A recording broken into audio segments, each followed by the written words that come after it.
for far too long, women have been in the backseat of the opera writing world. This is our chance. This is our time to take an 83-year-old French woman and drive her right through that glass ceiling. And on this day, when this happens, your grandchildren will ask, where were you? On the Dallas Opera Network, you're listening to Opera Box Score. Let's get ready to rumble! Wherever you are, however you're listening, it's Opera Box Score. I'm your host, George Cederquist, joined on America's talk radio show about opera by Oliver Camacho, Matt Cummings, Weston Williams, and Ashlee Hardgrave. All right, this week, by the time you get this episode, the men's NCAA champ will be crowned. Here on the OBS, we're working our way through the final four of the Operaland bracket to pick one dark horse to become part of the standard rep. But first, by the time you get this episode, one of opera's most powerful gatekeepers will be managing a publicity crisis thanks to our pal Zach Finkelstein and another one of his highly researched investigative articles for middle-class artists. Plus, 2-minute drill, Opera Australia takes a page out of the Mets union negotiation playbook. Oliver Camacho, we got a big show. It is a very big show, and it's a slow news week, but thank goodness for Zach Finkelstein. For more reasons than just that. But he's an absolute hero. Yes, for more reasons than just that. Matt Cummings singing his praises of Zach Finkelstein, Weston Williams singing the praises of Zach as well. Ashlee, who are you praising? I'm praising all sorts of people. Congrats to Baylor and Gonzaga, who are playing right now in the national championship. Congrats to Stanford on their women's championship. I believe it was yesterday. And, you know, better luck next time to your beloved Wolverines and my beloved Razorbacks. I can't speak for Arkansas. Michigan had many a chance to win that close loss against UCLA. They really had chances there. So that game was tough. I mean, this has been a tournament of upsets in all of the ways. Arkansas, I don't know if we would say they crashed out. I think they were more surprised than anybody else that they were in the Elite Eight. But it was kind of great though. It's like they came in seeded dead last in that 8 teams. They knew this was going to be one of the last games with their star players, who is going to be a top 10 draft pick. They really, pardon the pun, had nothing to lose. So they were able to just go out there and go wild and play hard. And they kept Baylor, which is clearly now one of the top 2 teams in the country. They kept it a 10-point game or less for most of the game. So, surely our Dallas listeners are cheering for Baylor at this point as well. Our own Operaland bracket in 20 minutes. But first, let's talk some opera. Chalk Talk on Opera Box Score. Earlier today, middle-class artists published a detailed investigation into fat shaming and bullying of young singers in the opera industry, including 9 artist testimonials outlining the behavior of one of opera's most powerful gatekeepers, Diane Zola, Assistant General Manager, Artistic of the Metropolitan Opera. To be clear, Diane Zola is also the Director of Artistic Administration at Houston Grand Opera and the Executive Director of the Linneman Young Artist Development Program and a masterclass teacher at apprenticeship programs and universities all over. I don't even know if she still has her job at Rice University, but she is everywhere. Mm-hmm. Mm-hmm. We are recording on Monday, April 5th. Let's see how many of her titles she will hold by the time this episode drops. Zach Finkelstein has a knack of doing these incredibly well-researched articles which have far-reaching effects on the industry. Again, link to it on our website, operaboxscore.com. Matt Cummings, I want to start with you. Your point was that this problem is not actually unique to opera. No, and I think in some ways I hope that I'm proved wrong by this, but I would be surprised if there is significant professional blowback right now. I just don't think this issue is at a critical mass of awareness of import in society. But the problem of anti-fat bias is huge, and it's everywhere. And those in the performing arts suffer for it, like, probably the most visibly and the most obviously, because there are the clearest lines that can be drawn there. But I really think if you were to hand this article to any plus-size person, regardless of what industry they worked in, like, large swaths of it would still be very applicable and would remain unchanged in their experience.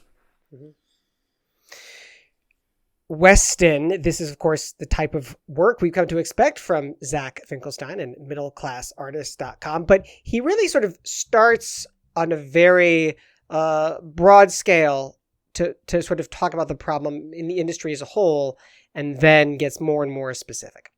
Yeah, it's this is one of those things where we've seen a lot of sort of these takedowns, for want of a better word, coming from middleclassartist.com. And obviously this one focuses on one specific person, Diane Zola. But what I really like about this article in particular, and I hope that it will be reflected in future articles, is how it highlights the truly systematic nature of the problem. There's a diagram in like the last third or so, which literally like lays it out for you. It makes the point that basically at every stage in the process, basically encourages and shames people for their bodies. Basically, if you are a manager, and you say, "Oh, I'm sorry, you can't get beyond this point because you're too heavy," they're like, "Well, it's not my fault. That's the opera houses. They just don't hire people like that."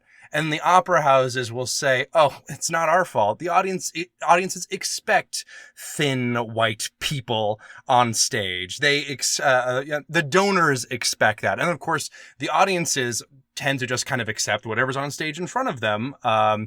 And donors, old, rich, white people, they just kind of, want the big names, the big sort of most attractive, often literally, sort of singers on the stage, the ones that'll look best in most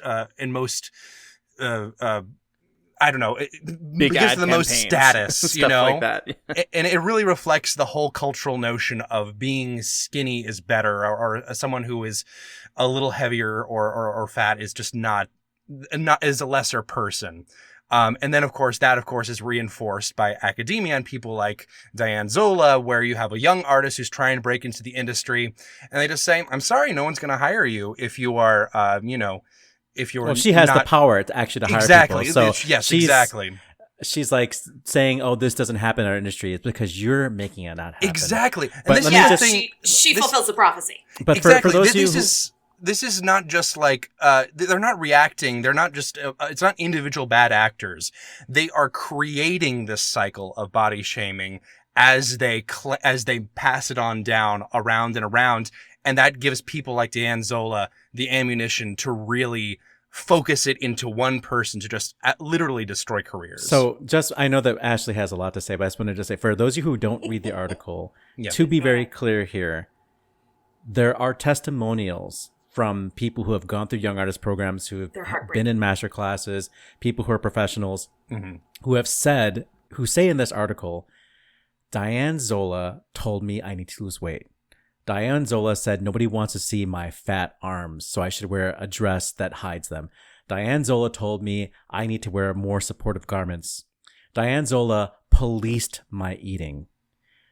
Things like that are like really in your head type of stuff, like to put fear in you that you will not have a career unless you do what Diane Zola says.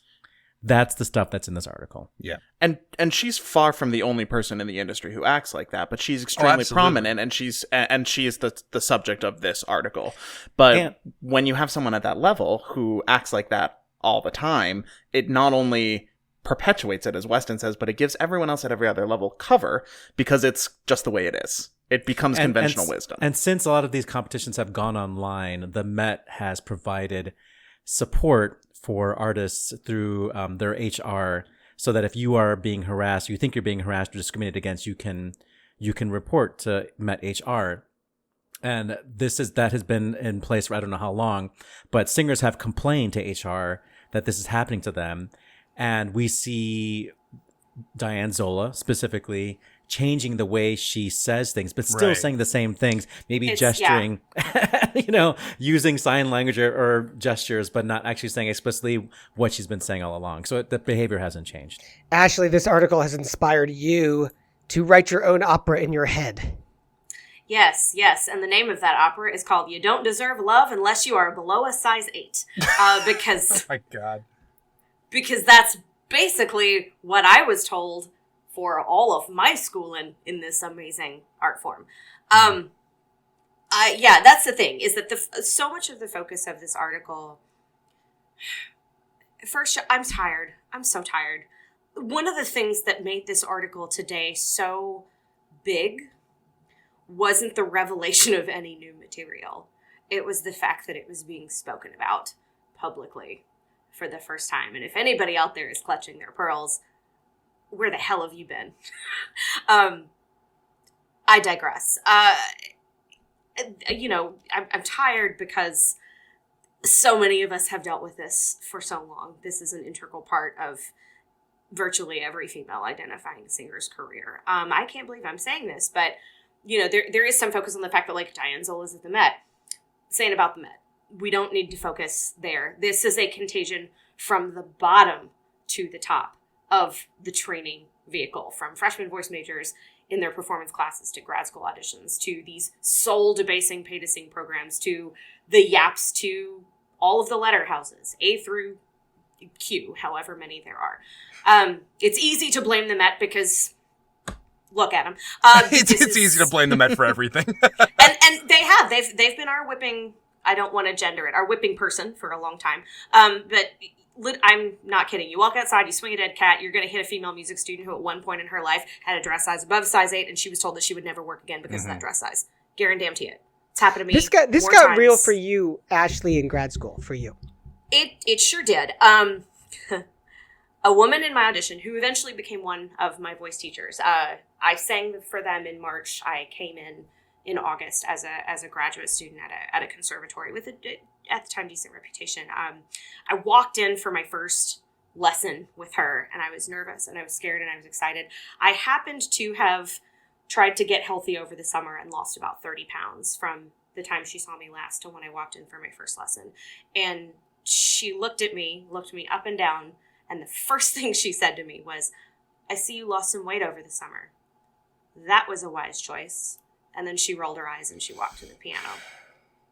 That's how I started my graduate conservatory career. I was told almost daily that my voice didn't fit my body, but then I was immediately told how beautiful and how gorgeous and how castable and how hireable my voice was. So what exactly does that do? What does that do to you? How do you feel when you hear that? Are you supposed to say thank you when people consistently tell you how incredible your instrument is, but how the rest of your thing that supports your instrument doesn't fit it? I kept being told that like almost everything was in place. You're so close. You're almost ready for your career to take off. Almost everything is in place. That was a phrase I heard a lot.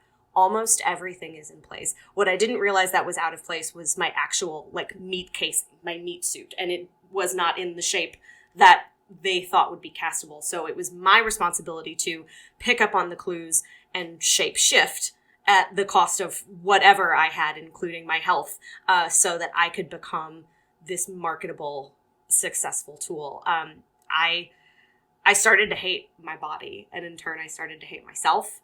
I saw colleagues and classmates go through very, very unhealthy procedures and mechanisms to reduce and shapeshift their own casings. And then I saw them praised by our mentors and our teachers because all of the sudden magically you were a better musician because you had lost 10 pounds of water weight, because you had found the Dexatrim at the Walgreens or whatever.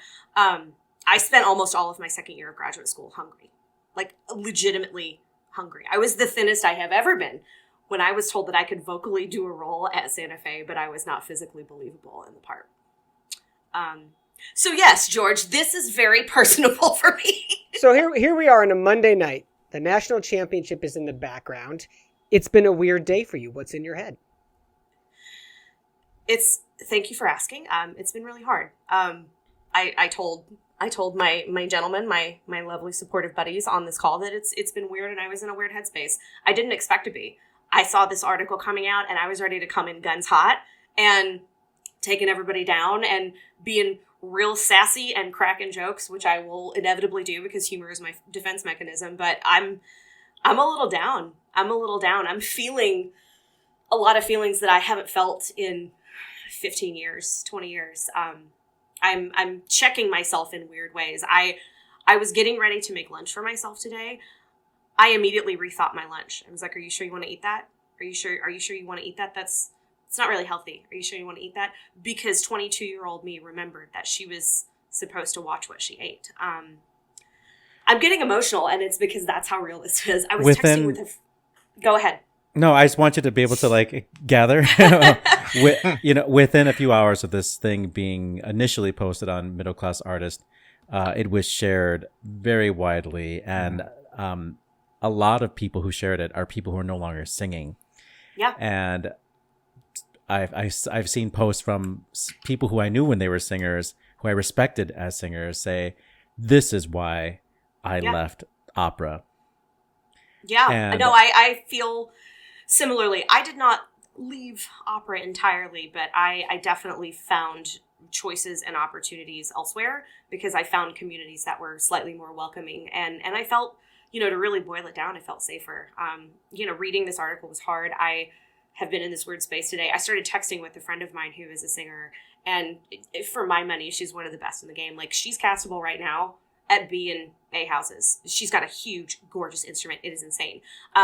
I was talking with her about this article. She had posted it and had mentioned some of her experiences. A patron came up to her once and touched her stomach and asked if she was wearing a fat suit. A director told her once that her fat arms distracted from her very pretty face. Just little things like that. And I've worked really hard to get past, sort of living in that space of that self-hatred and that desire to shapeshift to gain the approval of others. Again, we go back to that balance of power that we've spoken about in all of these other different types of abuse conversations that have been happening in this art form.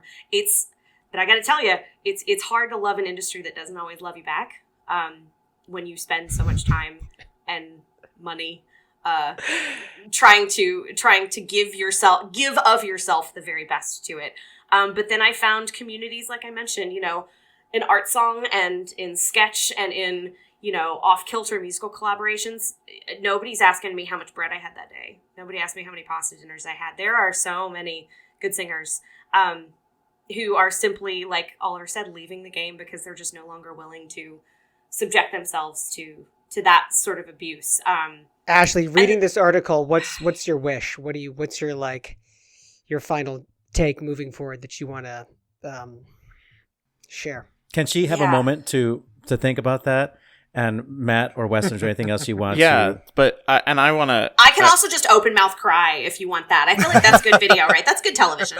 It's definitely there where we're talking about drama, but we're talking about all these examples about how, and those are the kind of like jaw dropping. How could you say that to someone? Kind of examples that do happen. They absolutely happen, but they are not like the majority.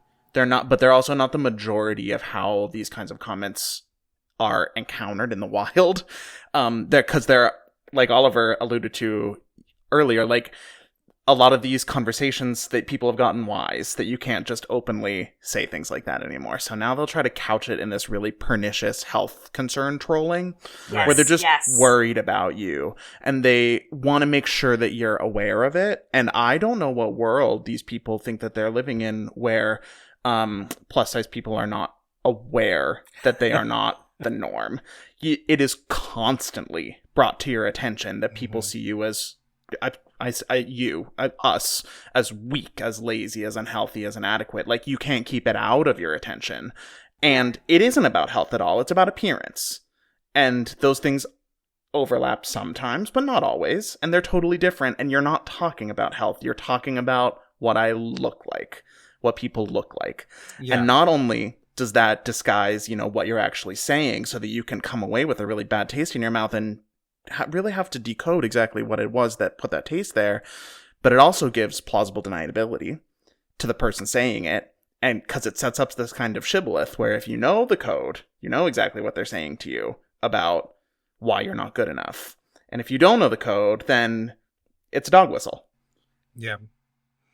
And it's one of those things that being fat, skinny, anywhere in between has nothing to do with your health. For the vast majority of people, it doesn't have anything to do with the quality of your voice. Certainly, I just remember reading this. A friend of mine who we were in school together, and we there was a summer in between, and they came back, and everyone was so complimentary about how they had slimmed down. Yep. And were looking so good. They had developed an eating disorder over that summer, and they had to spend following that semester. They spent an entire year, going to therapy, getting treatment for it because they had gotten so unhealthy they couldn't function. And this is the kind of language, even the subtle sort of, not saying the word fat or whatever. This is the kind of thing that creeps into people's brains, even outside of our industry, that can and does destroy lives, and it just, I certainly hope that, that the subject of this article, Diane Zola, sees some consequences. Yeah. And I hope that going. To answer your question, George, and then I'll pass it back to Ashlee, what I want to see is a sincere apology and a public disgracing of Diane Zola. I want her to come out and say, when I was 10 years old, my daddy told me that I was fat, and it affected me, and now I'm the one who's calling people fat. I want something like on that level where she realizes what she's been doing to all these people over the course of her career. And I want all of these organizations that, that hold her up as the gatekeeper, I want all of them to distance themselves from her, whatever that means. Move her away. Let's move on to the next chapter of opera. It's done. She's done. I also want to pull the lens back a little more macro and make one final point before I give you my wish on this topic, is that there are generations of women who have gone through this industry and they have experienced this, and some of them have survived and they've had great careers, and then those people have gone on to train the next generation, and they taught as they were taught and did this as a rite of passage. It's, when you are taught something, you assume that it is okay, and it is just passed and passed and passed and passed. I don't think many of these people are inherently monsters. Some of them are. But I think there is just a muscle memory of like, I had to go through it, so this is petty revenge. Or I legitimately think I'm doing what's best for you and trying to let you know what I think you need to have a career, because this is what I was told I needed to have a career. So what do I want from all of this? Besides those years of my life back, my God, what I would tell that young Ashlee. But what I really want is a cycle break.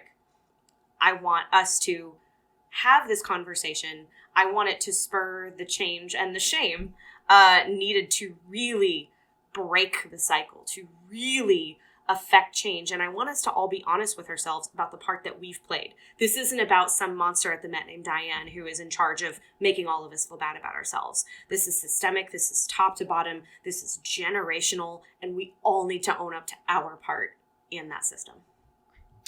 Let's not say that this pandemic has no gifts. There are, for some people, occasional gifts. And one of those in our business is the chance to take the wash rag to the window and start to clean up this business and the various nasty corners that it has. And I hope that this is one of those moments when we can start to make some systemic change in this of many different areas. Articles on our website, operaboxscore.com. Let us know what you're thinking. operaboxscore@gmail.com. Opera Class. Sports Radio Crass. This is Opera Box Score. You're listening to Opera Box Score, and we are here to say that, there's that saying that the people who are heavy are like the last group of people who it's okay to like marginalize and discriminate against. It's time for an end for that. And really the last group that should be discriminated against are people who are freakishly tall. Yeah. I'm going to do a whole segment just about the problems I've faced, Oliver. Do you know how hard it is to find shoes in my size? Oh, it's ridiculous. I empathize with you, but I've certainly never felt that way. Yeah, you're not going to get any pity You can't from know that my side of the- experience, George. Probably not. Final four for Opera Land. 4 titles left, one from each of our panelists. Oliver Camacho with Boulogn's Anonymous Lover. Matt Cummings handles Semele. Weston Williams, Peter Maxwell Davies, Resurrection, and Ashlee Hardgrave with a new version of Cendrillon. Oliver, tell us how your Anonymous Lover got here in the classical division. Well, I think it's like if you follow tennis like I do, sometimes there is a player who is just running hot, and maybe they made it through the qualifiers and the coaches don't know who they are and can't study their tapes because there's no footage of them, and they sneak through and maybe they're feeling really good and they beat like a Novak Djokovic or they beat like a Serena Williams like in the quarters or in the semis. You're like, how did that happen, you know? And it's because they just are having a moment. And maybe, they're not going to be able to back it up in the future. And maybe on this day, they just had the right stuff. And Rafael Nadal had a little twinge in his ankle, you know? That's what I feel is going on right now with Joseph Boulogne. But not to take anything away from him, we don't know about him. And it's not because he's not a good composer. It's because his history was erased when Napoleon decided that racism should be, state mandated. So This is a Napoleon and Diane Zola takedown episode. Apparently so. Yes. I mean, if there's anything any more on brand for us, give us a call because it's pretty awesome. So managed to sneak through in my round against who was my Donna Del Lago. Donna Del Lago. Well, mainly because Donna Del Lago is not a classical era opera. DQ'd on a technicality. Oh, that would burn. But I forget what other operas were in that corner. Oh, and then Medea. Yeah, that's a star vehicle. And I don't know. You can say that all you want; it doesn't make it true. But the judge was persuaded by your arguments. I don't know if we have a star right now. Maybe Sandra Radvanovsky, if she was interested in it. We haven't heard her sing it yet. But who's singing Medea right now? Anna Katerina Antonacci just did it like a couple years ago. Also, Matt Cummings in the shower. Yes. Oliver, we're going to come back to you to make your case. You are matching up against Matt Cummings' Semele. So how did that make it to the final format? You're talking about Semele? You're asking how did Semele make it as though it's some kind of a twist? We are talking about a top seed that, it's got quite a bit of brand recognition behind it. It's maybe not one of the strongest, most legendary teams that George Frederick Handel ever put together, but it definitely has quite a bit of his best work. So go on and make your case, and then I'm going to jump back to Oliver before we pick a winner. I mean, this is the Gonzaga or whatever you call them of this whole Dark Horses. I mean, this is the opera out of all the operas that we talked about in this tournament. If you've heard of one, probably yes. It's Semele. Go ahead, Matt. And not just because it has a funny name. So we're talking Semele. Let's rewind a little bit. This is the story of the princess Briefly. of Thebes. She doesn't want to marry the boring old guy that her father has picked for her because she fell in love with Jupiter. How many times has that happened to you, ladies? She is saved from the wedding by a flying eagle and ends up living in a celestial palace. Isn't stimulated enough. Wants some more excitement and accidentally gets tricked into asking her love, Jupiter, to reveal himself as a god, and then she bursts into flames. Very relatable Very, stuff. just, Typical Thursday. Typical. Okay, but enough about you. What about the music? The music of this opera dazzles. It not only does it sparkle in the way that only Handel can. As I said, enough about you. Oh my god, stop. You're embarrassing me. But it does so in a way that is still really immediate to modern audiences. I've said before in previous rounds, the plot of this opera with mistaken identities and twist, it somehow ends up, even though it's a little bit ridiculous, it doesn't feel contrived.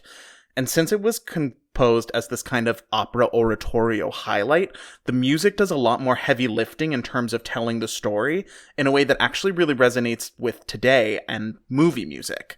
But without any of that boring realism that you might have to deal with. That garbage realism that we all hate. So we'll just take, for example, we'll take an example of Semele's beguiling aria that closes the first act, Endless Pleasure, Endless Love. It starts off as a little ditty, but in the B section of this aria, it gets dirty. With the way that the dissonance between the singer and the orchestra really drives home the sexy fun times that are going on at this pleasure palace. And that is just, you can still feel that today, 300 and change years later. I think my math is right. No. 200 and change years later. I think this opera works really well. There are ways to interpret it that modern audiences can understand without sacrificing the spirit of the piece itself, and there's something for everyone, from sexy time romantic comedy to Jupiter's aria that's like straight out of a screwball comedy as he's trying to improvise and come up with the best way to keep Semele happy right in the moment without giving up the goat. You know, that kind of stuff you can take home. You can write a check. Dallas Opera viewers, we'll put a link to our playlist in the show notes. If you're listening to the podcast, here is a little bit of Endless Pleasure for you. A little bit of endless pleasure. Yes. Not a a lot, continuous endless bit. We don't. We can don't only give you so much pleasure. We need an OnlyFans in this for the rest of it. podcast. Come back to Opera Box Score after dark. So here's me working the refs again. That little lick, the ba-ba-da-ba-da-ba-da-ba-da-ba-da-ba, is the same lick Handel used in Julius Caesar Vatacito. So here's Handel recycling himself. Or is he putting common building blocks to work to tell a different story? It's a variation on themes. He's going for it. So because the history of Black composers has been erased, and actually one might even point to Handel as to why they're erased, but that's a topic for another conversation. Very true. We don't have a complete recording of L'Amant Anonyme.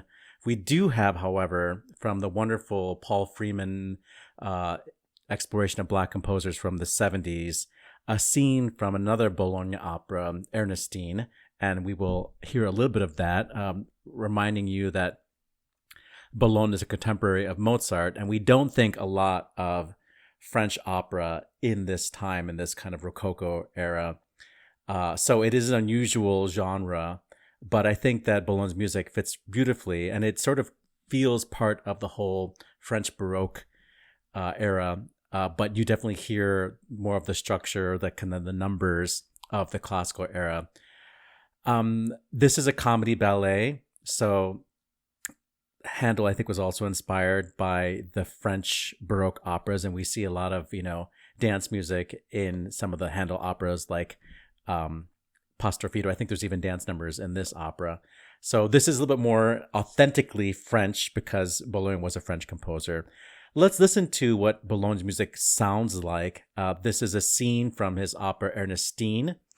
We will hear soprano Faye Robinson with Paul Freeman conducting the what orchestra is this, for the love of God? Well, we may never know.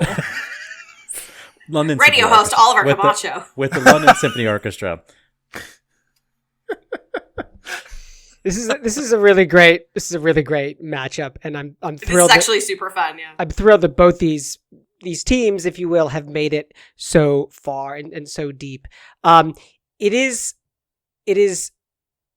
difficult to know, I think, how to assess Anonymous Lover, and that's not its fault. We've talked about how this opera has been erased. Oliver has spoken eloquently on that.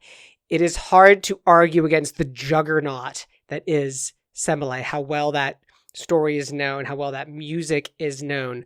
And so I'm going to put it into the final. Whoa. What an upset. Yeah, I mean, real dark horse there. So yeah. I got to tell you, though, Anonim had a good run. That was, That's true. That's true. I think in a few years, Anonymous Lover is going to become maybe not a staple of like the mainstream repertoire, but I think it'll be played enough so that maybe in 5 years when we do this again, George will eat his words and sob live on camera. And maybe we'll have a recording of it. So we Yeah. can There's a storefront opera company right now trying to piece together a story. Ready, waiting. Weston, keep going. Tell us super quickly how Resurrection amazingly made it to the Final Four. Bribery is the first and foremost one. And also the fact that it's honestly is such an amazing hidden gem of an opera. So just to give you a little sort of overview, just to remind you, because I know we all know the plot of Resurrection like the back of our hands. Basically, the main character timely is of you.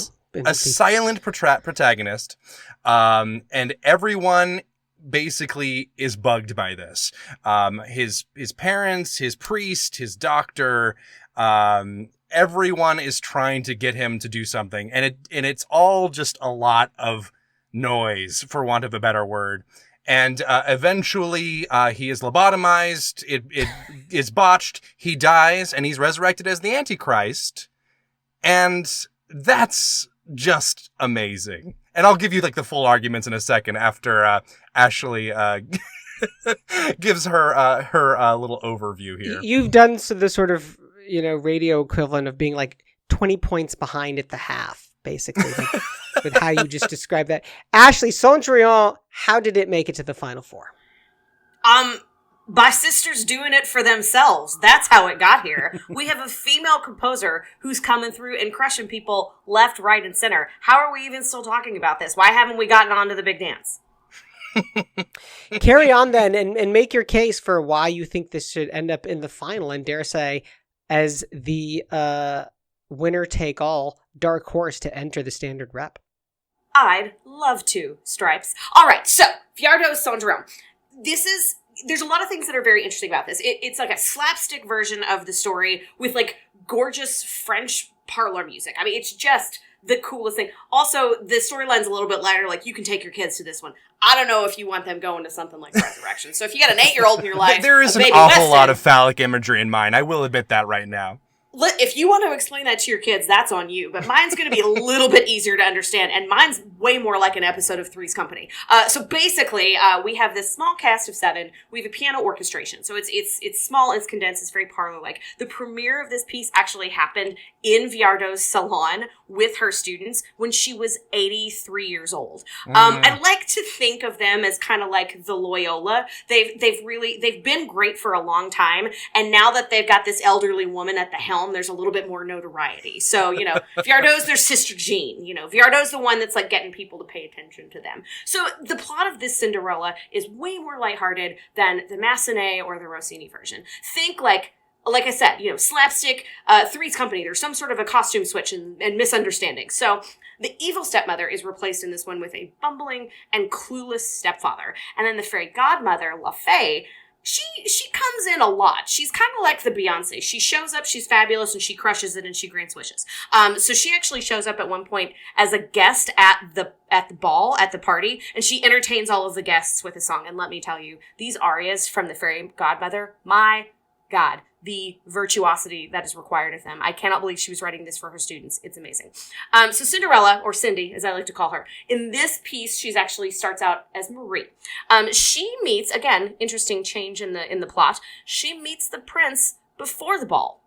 She's cleaning house like she does, as she's known for, and he poses as his servant, his valet, and he goes to give the invitation to Cinderella's family at their house.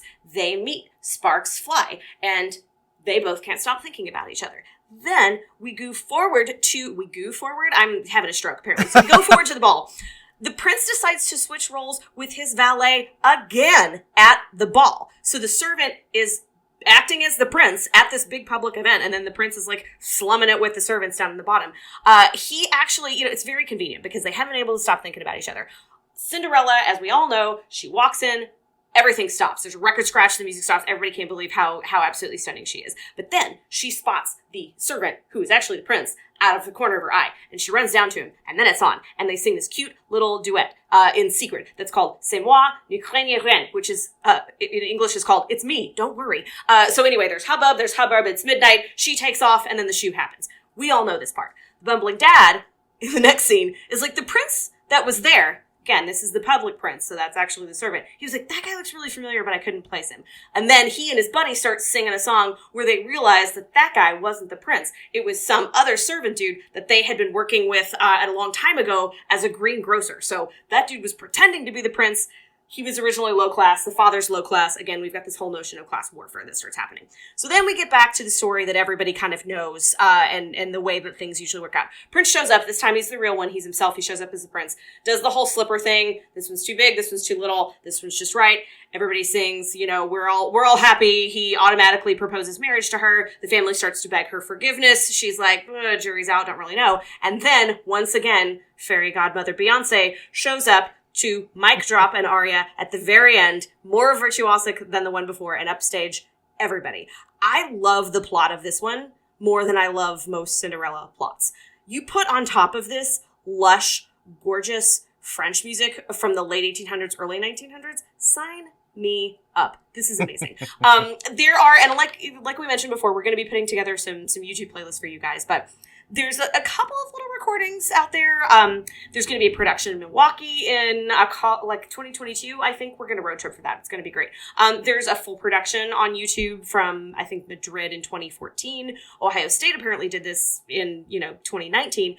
And in a weird turn of events that I learned from my homework, a former graduate student of mine did this as her doctoral thesis at Arizona State University. The title of her thesis was Pauline Viardot's Cendrillon and its relevancy for the developing opera singer. Isn't that cool? So for all of these reasons, it is a delightful, delightful piece that is going to be far more easy to entertain your kids with than He Is Risen 2.0. We already did that this week. There is a really great little sampler on YouTube, and I kid you not, this is called Hidden Treasures. And it's a mashup of some of the different highlights, and it gives you some of those sweet, sweet pieces of the fairy godmother Beyonce arias that I talked about before. And so I believe we're going to hear a little snippet, possibly a mashup, of the initial cavatina for the fairy godmother in Act 1, and then a little bit of her aria in Act 2. I need to hear Weston make his case before I can right, make a choice here. Weston Williams, keep it punchy. Resurrection, why should it be in the final? Well, punchy is a good way to describe this opera in general, perhaps. It's interesting that you say, like, oh, the kids will love this music. You know what the kids are into nowadays, Ashlee? Rock and roll. The kids are rocking and rolling and doing the twist. And that's good because there's a lot of that in this opera. So now that Oliver's been knocked out of the competition, I can admit I cheated a little bit with this pick because it's not really a modern opera. It's a postmodern opera in the truest sense of the word.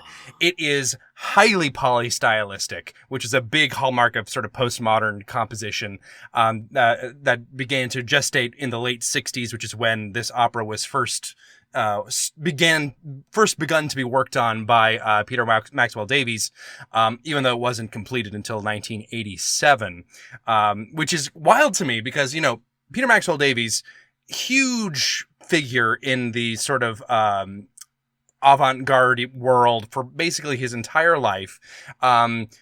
He was working on this before even 8 Songs for a Mad King, which we all know and love. And he finished it well into the 80s. And for me, that's just so cool because whenever I come across an opera or a symphony or any work of art really that's been worked on for that long, you see aspects of the composer's entire oeuvre in one piece. And that's why this opera is so exciting to me and why it's so criminally underdone, because it really is a Gesamtkunstwerk. He wrote his own libretto for this, unlike any of his other operas. He really embraced the popular styles of his day, in addition to the serialism. He was sort of raised in music school to compose. He brings in church music, which he composed a lot of. He brings in sort of folk music from that era. There's a jazz organ in it, which is my jam. And it's a delightful phallic Antichrist opera. You definitely don't hear those words in combination a lot. what's the clip for our playlister for the podcast? Well, this there's only one recording that I know of that exists of this opera. It's the Naxos recording we'll have a clip that we'll insert here of just a good like little slice of it, which shows how he can slide so smoothly from atonality to revivalist Christian music right into rock and keep going, all with a big satirical bite. The big plot twist at the end is that this is all an advertisement, which is love that. The recording features Della Jones, Christopher Robinson, Martin Hill, Neil Jenkins, Harry Herford, Gerald Finley, who just showed up. I love that. Jonathan Best, Mary Crew, and Blaze, who I'm not sure if Blaze is a band or a singer, but they're there. I've been impressed with Resurrection from the beginning of this bracket. I really have. And I'm impressed it's gotten this far. The road has run out on it for me, and I'm starting to find it tiresome. So I'm putting Cendrillon into the final. As I write on the board, I want my panel. I want you to come up with... Should have brought another $5 with one sentence. Everybody's going to have one sentence. Ashlee and Weston, your sentence is going to be smack about the other team. So about the other title, you're going to give a smack. You mean Ashlee and Ashlee and Matt? Ashlee and Matt. Sorry. Yes. I said. I can talk smack about anyone. I'll do it. No, Weston, your and Oliver's task is to make a one sentence argument for one of our two finalists, Semele or for Cendrillon. We're going to start. We're going to go back to Semele. So, Matt, your turn for a one sentence smackdown of Cendrillon. Cendrillon's nice. It's cute. It's a really fun. It's a really fun curiosity, but if you're going to shell out opera ticket prices, do you want a curiosity that took place in a salon, or do you want a spectacular with an eagle, a chorus, and more notes than you can possibly count in one evening? So Ashlee Hardgrave, smackdown on Semele. You know, George, for far too long, women have been in the back seat of the opera writing world. This is our chance. This is our time to take an 83-year-old French woman and drive her right through that glass ceiling. And on this day, when this happens, your grandchildren will ask, where were you? What did you do? That was beautifully done. For all the politicians that you were channeling there. Weston Williams, give us your one sentence vote here. Semele, for a dark horse, it's not dark enough. Oliver Camacho, your one sentence vote. You know, it's 2021, and we're not going to be getting back to the Opera House with chorus and with a big cast and more notes than you can count. Right now we need something intimate. We need to feel safe while we're enjoying our opera. And we need it to be short, and a piano is just fine for 2021. Again, we are picking here a dark horse opera that we think should join the standard repertoire. Oh, I'm sweating bullets. 15 productions of this opera between 2018 and 2022, with 3 productions on the horizon. It feels like it is this opera's moment. Do we really need another Handel opera?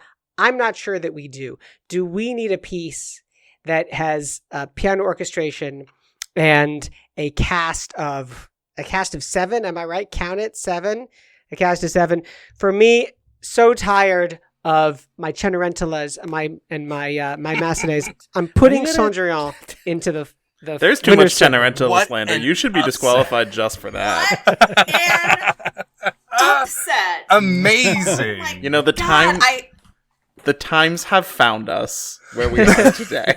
I want to thank my family. I want to thank my kids. I want to thank... Here we go. The Oscar orchestra is swelling up here. Guys, you mean the single piano is swelling? Right, yeah, no you voted off your chance to have an orchestra to play the winner off. So hope that piano Cendrillon makes it wins the Operaland 2021 bracket as that opera that should be part of the standard rep. Let us know if we're right or we're wrong. operaboxscore@gmail.com. 2-minute drill right now. This just in, the 2-minute drill. All right, listen up. Here's everything you need to know about what happened in Operaland this week. In an op-ed for Opera Wire, columnist Polina Lyapustina shed light on labor-related problems surrounding Opera Australia's reopening last month. After laying off most of its workers due to the pandemic, the company refused to negotiate with the remaining union members. Quote, "Unlike the situation at the Met, which risks not opening without an agreement, Opera Australia has already opened and is now going to continue its victorious march across the continent stages and its workers' heads." That's a quote from the op-ed. Crikey. Shout Studios will give home viewers a chance to watch The Sound of Identity, the groundbreaking feature documentary that profiles friend of the show, Lucia Lucas, and her historic performance at the Tulsa Opera. Through the telling of the story of Lucia today, in an era where trans visibility is unprecedented, we examine the strides that have been made, but also the long road ahead for this marginalized community, said director James Kicklighter. Composer Susan Kander and soprano/librettist Roberta Gumbel's opera DWB, or Driving While Black, will also have a film release starring Gumbel and soprano Karen Slack. This story of a black youngster growing up to be a teenager, about to get behind the wheel, brings up so many possibilities, each with the potential to end in tragedy, said Kander. The film will be released April 23rd. This week's Yellow Cards. USA. Atlanta Opera will return to live performances this spring in a socially distanced tent, kicking off its season with a deconstructed synthesis of Carmen and the 3-penny opera, cut down to only 90 minutes, or the 2-penny opera. This week's Red Cards. France. President Emmanuel Macron has announced the country's third national lockdown since the beginning of the pandemic, which will last for 4 weeks. Germany. A rough week for German opera companies as the Deutsche Oper Berlin and Hessisches Staatstheater Wiesbaden both extend their shutdowns until at least May. Berlin's Senate has made it illegal for the city's opera houses to open till April 18 at the earliest. USA. The Dallas Opera has canceled the 2 song series performances due to a positive coronavirus test by a contractor associated with the production. And on this day, April 5th, in 1705, it was the grand opening of the Queen's Theatre in London with their first Italian opera, Gli Amori d'Ergasto by Johann Jakob Greber. In 1869, it was the birth of French composer Albert Roussel in Tourcoing. On this day was the first performance of Die Fledermaus by Johann Strauss Jr. in 1874. Happy birthday to the American soprano and actress Mary Costa, born this day in Knoxville. Also born this day was Swiss soprano Eugenia Ratti in Geneva in 1933, English pianist Julius Drake in 1959, and finally we say happy birthday to Italian soprano Anna Caterina Antonacci, who was born this day in Ferrara in 1961. And that's your 2-minute drill. If you don't know the name Mary Costa, you probably do know her voice. She was the singing voice of Sleeping Beauty in the Disney movie, and I, for one, did not appreciate her immaculate technique when I was a small child. Correct. Ashlee, you got a shout out. Yes, yay to friend of the show, Lucia Lucas. The more people that can learn about her amazing story, the better. I'm so proud of her. I'm so proud of her willingness to be at the forefront of these conversations. It's very interesting that it happened at Tulsa, given the things swirling around Tulsa last week. Progress is progress. We will take it. Hope to see more. Weston, Opera Australia, how much do you know? More than I think I otherwise would. It's difficult because the way Australian unions work is very different from a lot of parts of the world. Australian unions are very weak. So even though the Met is having had a similar issue with negotiations, the union was able to put on a lot more pressure to try to get something done. And the Met does indeed risk something if they, haven't reached an agreement by the time that operas are able to come back. However, in this case, we have kind of a parallel universe scenario where imagine if the Met had just been able to say, like, you know what? Who cares, mate?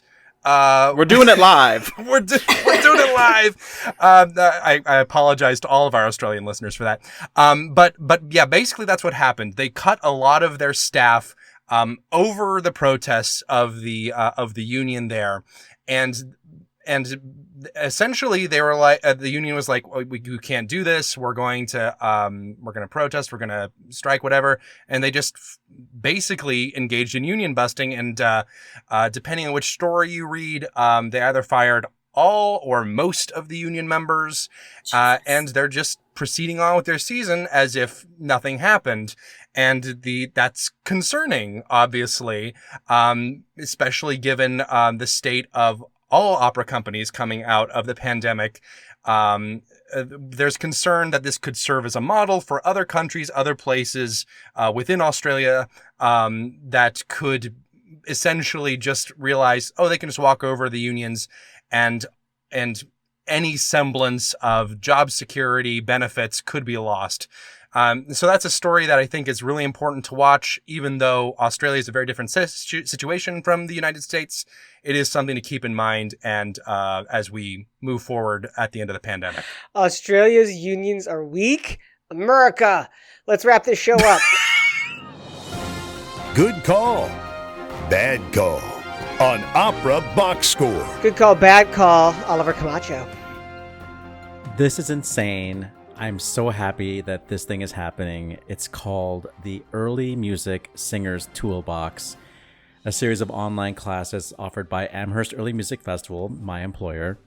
There will be a class on Purcell songs with Drew Minter, ornamenting Handel with Christine Brandis, a lecture on Baroque staging by Ellen Hargis, a lecture on recitative by a friend of the show, Gary Weedo. You have to check this out if you have any interest in learning more about early music and what we nerds do to make music sound more interesting from this era. You have to check it out. AmherstEarlyMusic.org. Matt Cummings. I mean, they probably would have gotten more people to register if Semele had won the bracket, but I digress. Also starting this week on Friday, the 9th, friend of the show Russell Thomas is going to be kicking off the LA Opera Signature Recital Series with a concert that includes Dichterliebe, songs by Adolphus Hailstork and Robert Owens, and he will be joined by the pianist Kyung-mi Kim for that. You do have to pay for a ticket, but one ticket gets you access to the entire catalog of recitals that they're going to be launching this year, which includes Janae Bridges, Julia Bullock, Christine Gerke, and Susan Graham. So like that, there are worse things. Check it out. It launches the 9th and will be available for several weeks after the fact. And yes, Weston Williams. I have broken my good call silence to announce to the world that Zach Finkelstein has a TikTok. Ashlee Hardgrave. Mildly shameless plug.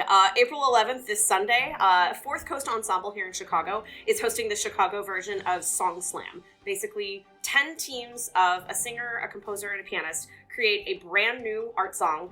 Usually it's done in the form of a poetry slam and done live, and then the audience votes. This year, because of COVID, they had to be pre-recorded, but the live broadcast of all of them, start to finish, hosted by Jake Heggie, friend of the show. Hopeful friend of the show someday. So Jake Hagee's going to host Song Slam Sunday, April the 11th. I encourage you to check it out, not just because you might recognize one of the contestants, but because it's going to be an amazing group of singers and an amazing group of musicians. It's going to be a heck of a night. And Jake Hagee's hosting. To clarify, Jake Heggie is a friend of the show. That's our famous Lost episode. That's it. Yep. That's it for this week's edition of America's Talk Radio Show about opera. Our announcer is Norm Woodel. He's at normwoodel.com. On Facebook, search for Opera Box Score. On Twitter and Instagram, we're at Opera Box Score. Help us deepen our bench of listeners by liking and sharing our social media posts. Email us your hot takes, operaboxscore@gmail.com. Subscribe to the podcast on Stitcher. Just favorite the show on Apple Podcasts. The views and opinions expressed on Opera Box Score are solely those of the show's creative team. Any rebroadcast, reproduction, or other use of the accounts of this show without the express written consent of Opera Box Score is morally indefensible. But hey, life's a journey.